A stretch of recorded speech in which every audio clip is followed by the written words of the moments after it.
Henry David Thoreau. Henry David Thoreau का जन्म 12 जुलाई 1817 ईस्वी को हुआ था और इनकी डेथ 6 मई 1862 ईस्वी को हुई थी। ये एक American author, poet, philosopher, development critic थे, है ना। एक लीडिंग ट्रांसेंडेंटलिस्ट के रूप में ये जाने जाते हैं। थोरियो जो है अपनी बुक वाल्डन वाल्डन के लिए ये काफ़ी ज़्यादा पॉपुलर हैं। वाल्डन में एक प्रकार से जो नेचुरल सराउंडिंग्स में सिंपल लाइफ होता है उस चीज़ को दिखाया गया है वाल्डन बुक में। और इनका एस्से है रेजिस्टेंस टू सिविल गवर्नमेंट, जिसको सिविल डिसोबीडियंस भी कह सकते हैं। ये एक प्रकार से आर्ग्यूमेंट है अनजस्ट स्टेट के लिए डिसोबीडियंस के केस में एक आर्ग्यूमेंट है ना। थोरियो की बुक, आर्टिकल्स, एसेज, जर्नल्स और टोटल ओवर 20 वॉल्यूम्स इन्होंने लिखा है।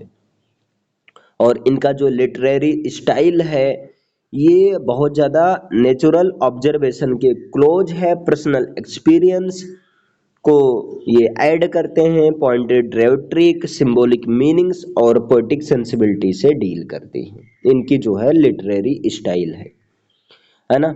ये जो है आइडिया ऑफ सर्वाइवल में बहुत ज़्यादा इंटरेस्टेड हैं।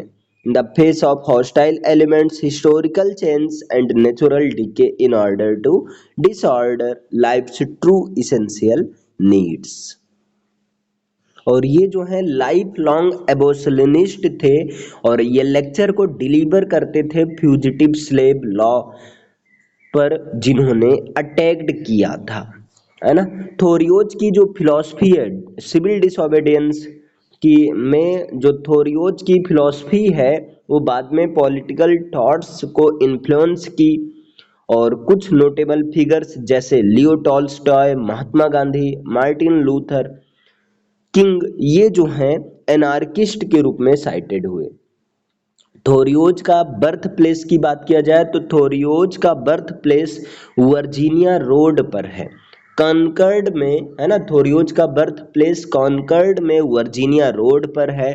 और ये घर एक्चुअली जो है थोरियोज फॉर्म ट्रस्ट में है, जो कि ये जो थोरियोज फॉर्म ट्रस्ट है ये नॉन प्रॉफिट ऑर्गेनाइजेशन है और पब्लिक के लिए अब ओपन हुआ है। हेनरी डेविड थोरियो का स्टडी हुआ हार्वर्ड कॉलेज में 1833 से 1837 में हार्वर्ड कॉलेज में इनकी स्टडी हुई, है ना। और ये जो है एक हॉलिस हॉल में रहते थे और rhetoric, classics, philosophy, mathematics, science, इन सब का कोर्स भी इन्होंने लिया और स्टडी किया हॉलिस हॉल में रहते हुए। ये जो है इंस्टीट्यूट ऑफ 1770 के मेंबर भी थे। अब हेस्टली पुडिंग क्लब के नाम से जाना जाता है इंस्टीट्यूट ऑफ 1770 को। On April 18 1841 Thoreau moved into the Emerson house. देखिए 18 अप्रैल 1841 को थोरियो जो है इमर्सन हाउस में गए, जहां पर 1841 से 1844 तक ये बच्चों के ट्यूटर के रूप में, एडिटोरियल असिस्टेंट के रूप में और रिपेयर मैन के रूप में काम किए। इनका फेमस वर्क्स क्या है? वाल्डन, जिनको लाइफ इन द वुड्स भी कहते हैं। इनका फेमस वर्क है वाल्डन, जिसे लाइफ इन द वुड्स भी कह सकते हैं, 1854 में पब्लिश हुआ। और सेकंड है journal of Henry David Thoreau, Henry David Thoreau का जनरल। और नेक्स्ट वर्क है the correspondence of Henry David Thoreau. ये तीन तो याद ही हो जाना चाहिए। पहला वर्क है वाल्डन, जिसको लाइफ इन द वुड्स कहते हैं। दूसरा journal of Henry David Thoreau और तीसरा है the correspondence of Henry David Thoreau. Next work है consciousness in Concord. Next the Indians of Thoreau. Next early essays and miscellaneous, a week on the Concord and Merrimack rivers, Maine woods New York, faith in seed, wild fruits, civil disobedience और winter walk, ये इनका work है। Winter walk. William Wordsworth, इनको poet of nature कहते हैं। William Wordsworth का जन्म 1770 ईस्वी को और इनकी डेथ 1850 ईस्वी को हुई। ये जो है रोमांटिसिज्म के मूवमेंट के फाउंडर लीडर के रूप में जाने जाते हैं। इनके साथ एस.टी. कॉलरिज को भी founder leader of the movement of romanticism माना जाता है और ये दोनों फ्रेंच रिवॉल्यूशन से इन्फ्लुएंस हुए। और विलियम वर्ड्सवर्थ तो नेचर के डिवोटी और वर्शिपर के रूप में फेमस हैं। इसके साथ में विलियम वर्ड्सवर्थ रूरल लाइफ और सिंप्लिसिटी ऑफ लाइफ की बात करते हैं, या William Wordsworth simplicity of life, rural life और नेचर पर फोकस किए हैं। इनका जो है नेचर के प्रति जो प्यार है ये इतना ज़्यादा सच्चा और इतना ज़्यादा टेंडर है कि बाकी इंग्लिश लिटरेचर में बाकी कोई पोएट इनका कंपैरिजन नहीं कर सकता इस मामले में। जैसा कि अलेक्जेंडर पोप 18th सेंचुरी के दौरान आर्टिफिशियल लाइफ और टाउन की लाइफ पर लिखते थे और इनको पोएट ऑफ टाउन माना जाता है, सेम प्रपोर्शन में 19th सेंचुरी में विलियम वर्ड्सवर्थ रूरल लाइफ और नेचर लाइफ पर लिखते हैं और विलियम वर्ड्सवर्थ को पोएट ऑफ नेचर माना जाता है। इनका जो है मेजर पोएटिकल वर्क्स हैं, जैसे देखिए जब ये स्टूडेंट थे तभी वर्ड्सवर्थ कई सारे सेवरल पोएम्स को कंपोज करना शुरू कर दिए और किसके इन्फ्लुएंस में आकर, अलेक्जेंडर पोप के इन्फ्लुएंस में आकर। इनका वर्क है an evening walk and descriptive sketch. देखिए एन इवनिंग वॉक और डिस्क्रिप्टिव स्केच ये पब्लिश हुआ 1793 ईस्वी में और लिरिकल बैलेड्स जो कि 1798 में पब्लिश हुआ। लिरिकल बैलेड्स से एक न्यू एरा ऑफ रोमांटिसिज्म शुरू होता है। लिरिकल बैलेड्स ये कलेक्शन ऑफ पोएम है, कलेक्शन ऑफ 23 पोएम्स हैं जिनमें से 19 पोएम विलियम वर्ड्सवर्थ ने लिखा था और 4 पोएम्स को एस.टी. कॉलरिज ने लिखा। अब इन्होंने लिखना शुरू किया द प्रिल्यूड को 1799 ईस्वी में, दूसरा वर्क द प्रिल्यूड लिखना शुरू किया और ये कंप्लीट किया 1805 ईस्वी में, लेकिन पब्लिश हुआ पोस्टमसली 1850 ईस्वी में लिखा पब्लिश हुआ। देखिए 1799 में द प्रिल्यूड लिखना शुरू किया, 1805 में कंप्लीट किया और पब्लिश हुआ 1850 में। द प्रिल्यूड ऑटोबायोग्राफिकल पोएम है जो कि 14 बुक्स का कलेक्शन है। द एक्सकर्जन इनका अनदर वर्क है। द एक्सकर्जन 9 बुक्स का कलेक्शन है और पब्लिश होता है 1814 ईस्वी में। इन सभी वर्क के अतिरिक्त, इन सभी वर्क के बीच में सेवरल पोएम्स, इनकी कई सारी पोएम्स इंग्लिश लिटरेचर में इनको इमोर्टलिटी की तरफ ले जाती हैं। कौन कौन सी हैं? इनकी कुछ पोएम्स हैं, कुछ फेमस पोएम्स हैं, जैसे the solitary reaper, Tintern Abbey, daffodils, ode on the intimations of immortality, ode on duty, the sparrows to the cuckoo. इनकी कुछ सेवरल फेमस पोएम्स हैं। कौन कौन से हैं? The solitary reaper, Tintern Abbey, daffodils, ode on the intimations of immortality, ode on duty, the sparrows nest to the cuckoo. 3 points in his creed of nature में be noted, है ना। इनके 3 points हैं। एक तो ये विलियम वर्ड्सवर्थ नेचर को एक लिविंग पर्सनालिटी के रूप में लिए और इनका बिलीव था कि जो है नेचर की सभी ऑब्जेक्ट्स में एक डिवाइन स्पिरिट जो है परवेड करती है और इनका डिवाइन स्पिरिट में इस तरह का जो है विश्वास, इस तरह का बिलीफ इनकी वर्क टिंटर्न अवे में देखने को मिलता है। द प्रिल्यूड के बुक सेकंड में भी कुछ पैसेज में इस चीज को दिखाया गया है। और ये जो है नेचर की कंपनी में रहना बिलीव करते थे और ऐसा बिलीव करते थे कि नेचर की कंपनी जो है जॉय देते, ह्यूमन हार्ट को एक इंजॉय फील कराती है और नेचर जो है हर तरह के घावों को हील कर देती है, भर देती है। और इन सब में वर्ड्सवर्थ जो है नेचर से मोरल इन्फ्लुएंस पर एम्फेसाइज करते हैं और ये नेचर को स्पिरिचुअलाइज करते हैं और इसको एक नेचर को ग्रेट मोरल टीचर और एक बेस्ट मदर और जो है गार्जियन इसके साथ में नर्स के रूप में ट्रीट करते हैं नेचर को। Three stages of Wordsworth treatment of nature. Wordsworth nature को ट्रीटमेंट के थ्री स्टेजेज हैं, है ना। जैसा कि वर्ड्सवर्थ पोएट ऑफ नेचर माने जाते हैं, ये बचपन से ही नेचर के काफ़ी ज़्यादा डिवोटी रहे हैं, लेकिन बचपन से उतना ज़्यादा तो नहीं था, लेकिन धीरे धीरे धीरे ये ग्रो होता गया और ये नेचर के वर्शिपर और डिवोटी बन गए और आज इनको पोएट ऑफ नेचर कहते हैं। First stage the period of blood. First stage ये जो है शुरुआत में अपने यूथ के दौरान ये अपना टाइम नेचर के ब्यूटीफुल सराउंडिंग्स में स्पेंड किया करते थे और नेचर से इनका जो प्रेम था वो बिना किसी मिस्टिकल और स्पिरिचुअल टच के बिना था, है ना। ये नेचर को पैशनेटली लव करते थे और सभी फिजिकल, है ना, बिना किसी टच, बिना किसी इंटेलेक्चुअल टच या फिलोसॉफिकल एसोसिएशन के ये जो है पैशनेटली नेचर से लव करते थे, नेचर से प्रेम करते थे।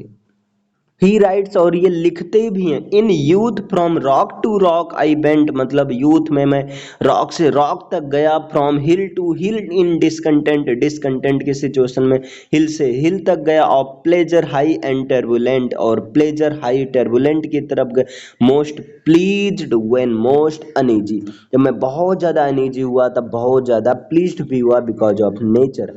Second stage the period of sense. Second stage को द पीरियड ऑफ सेंस बोलते हैं। इस पीरियड में वर्ड्सवर्थ कुछ जो है नेचर से रिलेटेड कुछ स्वीट सेंसेशंस को डेवलप किए और वो जो है नेचर के साउंड्स और नेचर के साइट्स से काफ़ी ज़्यादा डिलाइटेड हुए और टिंटर्न अवे में ये लिखते भी हैं, the tall rock, the mountain, and the deep gloomy woods, their color and their forms were then to me an appetite, a feeling, and a love. Third stage, the period of spirituality. ये period Wordsworth के उस समय शुरू होता है जब Wordsworth एक Saul की फाइंड करना शुरू कर देते हैं और एक लिविंग स्पिरिट की फाउंड, मतलब नेचर में एक सोल और एक लिविंग स्पिरिट को फाइंड आउट करना शुरू कर देते हैं नेचर के सभी ऑब्जेक्ट में, और ये जो है नेचर से सेंसुअस अटैचमेंट लाता है इनका और स्पिरिचुअल और मिस्टिकल एप्रीहेंशन के फॉर्म में दिखाई देता है। ये विलियम वर्ड्सवर्थ जो हैं इस स्टेज में नेचर में एक प्रेजेंस ऑफ गॉड को फील करते हैं, है ना, और इसके साथ में ये बिलीव करते हैं कि सोल और लिविंग प्रिंसिपल्स किस तरह से नेचर के शेप में हमारे सामने आती हैं। ही राइट्स, वो लिखते हैं, to every natural form, rock, fruit और flower, even the loose stones that cover the highway, I gave a moral life, I saw them feel, मतलब कोई भी नेचुरल का फॉर्म, चाहे वो रॉक, फ्रूट या फ्लावर हो, सार इवन लूज स्टोन सी क्यों ना हो, हर कोई ने मुझे एक मोरल लाइफ दिया, मतलब हर चीज़ों से मैंने सीखा और मैंने उस चीज़ को महसूस भी किया। Character sketch of Rosalind. Rosalind की कैरेक्टर स्केच देखिए, यहाँ पर रोजेलिंड जो है एक स्ट्रॉन्गेस्ट फीमेल कैरेक्टर और सेंट्रल कैरेक्टर के रूप में सामने आती हैं। कौन से novel? As you like it में। एज यू लाइक इट एक वंडरफुल कॉमेडी प्ले है जिसको लिखा है विलियम शेक्सपियर ने लिखा है। रोजेलिंड जो है ड्यूक सीनियर की बेटी है जिसको ड्यूक फ्रेडरिक ने निकाल दिया था, यानी कि ड्यूक सीनियर को इनके भाई ड्यूक फ्रेडरिक ने निकाल दिया था। रोजेलिंड जो है प्ले की हीरोइन है और ये बहुत ही ब्यूटीफुल और आउटस्टैंडिंग कैरेक्टर के रूप में इस प्ले में दिखाई देती है अपने लीडरशिप क्वालिटी के वजह से। ये जो है इस प्ले में ऑलमोस्ट हर जगह दिखाई देती है और रोजेलिंड की डिफरेंट क्वालिटीज हैं। इंटेलिजेंट कैसे शो होता है तो देखिए, इंटेलिजेंस इनके एक डिसगाइजर के रूप में ये शो करती हैं।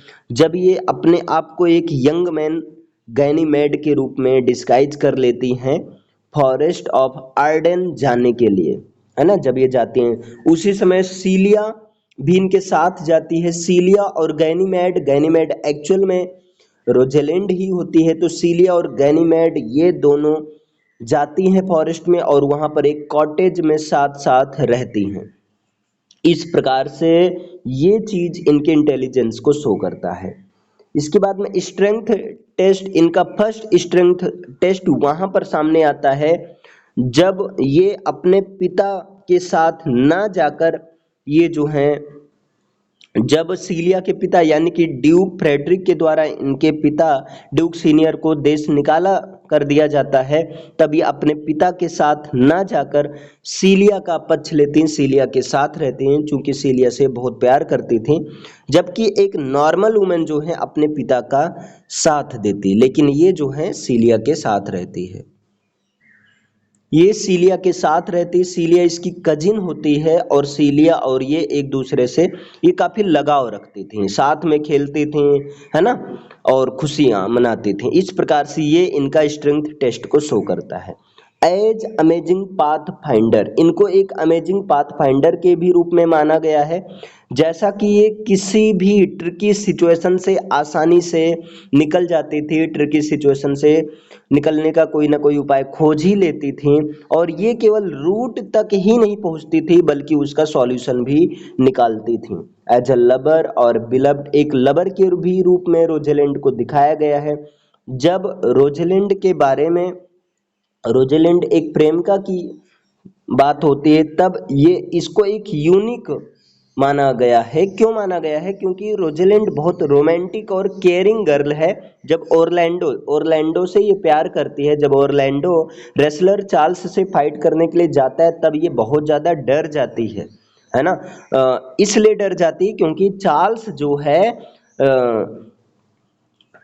जो है एक प्रोफेशनल रेसलर प्लेयर होता है, ओरलैंडो के कंपैरिजन में ज़्यादा स्ट्रांग होता है ना, और बहुत ज़्यादा डर जाती है। इस तरह से ये जो है इनको एक लवर के रूप में, केयरिंग गर्ल के रूप में दिखाया गया है, और ये बहुत ही सपोर्टिव पार्टनर के रूप में सामने आती हैं आगे चलकर।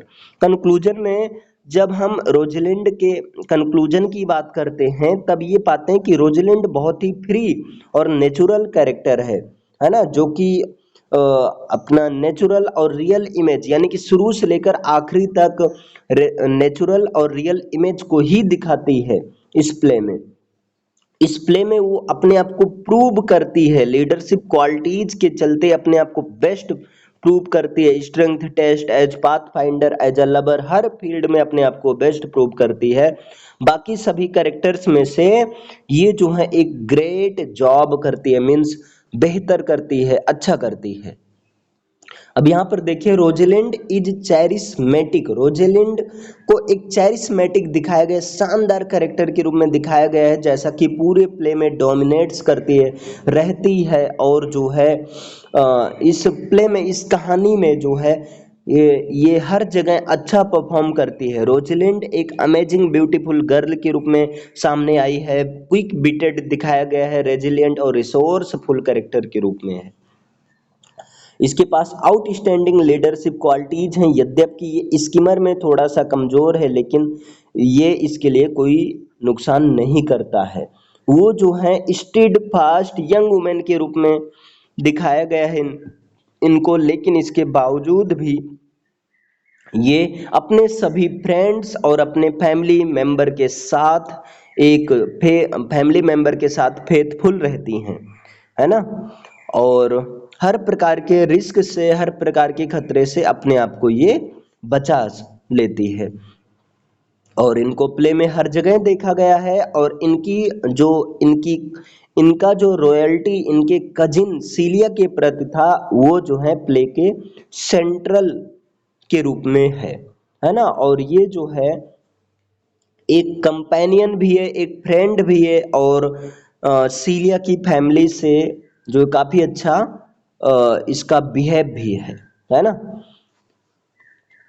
और सीलिया और ये रोजलिंड आपस में मजा करते हैं, एंजॉय करते हैं, साथ में रहती हैं। ठीक। और ये जो है डिस्गाइजर के रोल में बहुत ज़्यादा माहिर है। एक बार तो ये अपने पिता ड्यूक सीनियर को भी मूर्ख बना देती है इस डिस्गाइजर, यानी कि इसके पिता भी इसको पहचान नहीं पाते हैं। प्ले के लास्ट में दिखाया गया है। और ये जो है अपने आप को एक वुमेन गैनीमेड सर्वेंट क्लास का शेफर्ड है उसके रूप में बदल लेती हैं। और वहाँ पर देखती हैं, जब ये गैनीमेड के रूप में रहती हैं तब ये देखती हैं कि ऑरलैंडो किस तरह से भटक रहा है और रोजेलिंड की याद में लव पोएम्स को लिख रहा है और उसको ट्रीज की ब्रांचेज पर टांग रहा है। किस तरह से वो जो है उसकी याद में इधर उधर भटक रहा है। वो इस प्रकार से जो एक लवर के ट्रू इमोशंस को जो है इंजॉय करती हैं। और फाइनली प्ले के लास्ट में रोमांटिक इवेंट्स जब बहुत ज़्यादा कॉम्प्लिकेटेड हो जाता है तब डिफरेंट लवर्स जो डिफरेंट लव मैचिंग्स होते हैं वो उन सबको वो सब एक दूसरे से मिल जाते हैं और रोजेलिंड भी फाइनली अपने आप को एक वुमेन के रूप में रिवील करती हैं और अपने पिता के साथ रहने लगती हैं और फाइनली जो है ऑरलैंडो से शादी कर लेती हैं। अब देखिए कैरेक्टर स्केच कैसे लिखते हैं। तो कैरेक्टर स्केच में सबसे पहले आपको इंट्रोडक्शन लिखना है, इसके बाद में हर पर्सनल अपीयरेंस के हेडिंग बनाकर लिखना है, फिर her love for Celia, her life in the forest, her love for Orlando, her love for father, है ना, हर सिंपैथी, हर उमैनलीनेस, है ना। जब उमैनलीनेस मतलब समझ रहे हैं, जब ओलिवर जो है रुमाल लेकर आता है जो कि ऑरलैंडो के खून से सना हुआ था तब ये बेहोश हो जाती है। और लास्ट में कंक्लूजन लिखना है। रोजलिंड जो है फीमेल प्रोटैगनिस्ट के रूप में है और जबकि ऑरलैंडो मेल प्रोटैगनिस्ट है। रोजलिंड अपने आप को एक शेफर्ड गैनीमेड के रूप में डिस्गाइज करती है जब ये फॉरेस्ट ऑफ आर्डन की तरफ जाती है तब। अब यहाँ पर डिफरेंट कैरेक्टर्स हैं। As you like it novel में डिफरेंट कैरेक्टर्स हैं। पहला कैरेक्टर्स है रोजेलिंड, ये फीमेल प्रोटैगनिस्ट है और एक शेफर्ड मैन गैनीमेड के रूप में अपने आप को डिस्गाइज कर ली है ना। ऑरलैंडो जो है ये सर रोलैंड डी बॉयस का यंगेस्ट सन है और ओलिवर का भाई है और ये मेल प्रोटैगनिस्ट है। ड्यूक सीनियर ये फादर ऑफ रोजेलिंड के पिता हैं ड्यूक सीनियर। जैक्वेस ये जेस्टर या फूल हैं। सीलिया ड्यूक फ्रेडरिक की बेटी है और सीलिया भी अपने आप को डिस्गाइज करती है एक सिंपल शेफर्डेस एलाइना के रूप में। सीलिया अपने आप को बदल लेती है जब ये रोजेलिंड के साथ जाती है। ड्यूक फ्रेडरिक ये ड्यूक सीनियर का भाई है और सीलिया का पिता है। टच स्टोन ये क्लाउन या जोकर है। ओलिवर ये जो सर रोलैंड डी वॉयस का एल्डेस्ट सन है और ओरलैंडो का भाई है। सिल्वियस फोएबी से प्रेम करता है और फोएबी जो है गैनीमेड से प्रेम करता है। इसके बाद में लॉर्ड एमेंस जो हैं ये ड्यूक सीनियर का फेथफुल वफादार होता है और चार्ल्स एक प्रोफेशनल रेसलर होता है। एडम जो है सर रोलैंड डी बॉयस का नौकर होता है। सर रोलैंड डी बॉयस ये ओलिवर ऑरलैंडो के पिता हैं। ड्यूक सीनियर के दोस्त हैं लेकिन ड्यूक फ्रेडरिक के दुश्मन हैं। कोरिन एक शेफर्ड हैं। ऑड्रे ये भी एक शेफर्डस है। विलियम जो कि एक सिंपल विलेज बॉय है और ये ऑड्रे से प्रेम करता है।